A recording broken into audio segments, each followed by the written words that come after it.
I remind people all the time that, when you're in the practice of law, either as a woman or as a minority, yeah, you run the risk that people are going to think you're not the lawyer because you don't look like what they typically think a lawyer would look like.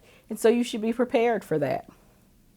I'd go to state court, and lawyers would just be flowing through the courtroom back to chambers, and nobody said anything. And then when I got ready to go back there, I'd get stopped by the bailiff. Hey, where are you going?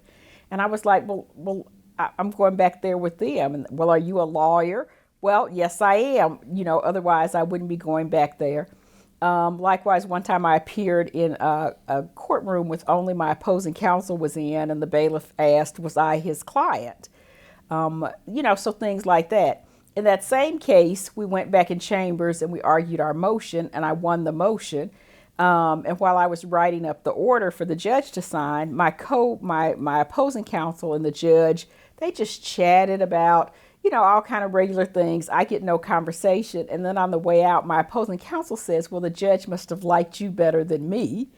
And I said to him, I said, well, no, I just had a better legal argument. You were the one who got some conversation. I didn't get that, that kind of feeling that you get from the judge when you're having that kind of conversation. So those are kind of some of the things that I faced.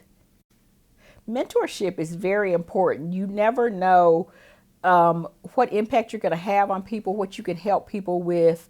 Sometimes people feel like, well, I don't have a job to offer this person, or I can't, do things like that. There's still other ways to mentor. I think it's important to, get into the law schools and meet students and talk to them. And so you don't have a job, take them to lunch or bring them to your office and show them what you do. Just so that people have that opportunity to see those kinds of things and get those experiences. Sometimes I think as women and minority lawyers and law students, we don't always have the same kind of background that others have. So it's important to offer that opportunity to someone to get in there and see what they can do.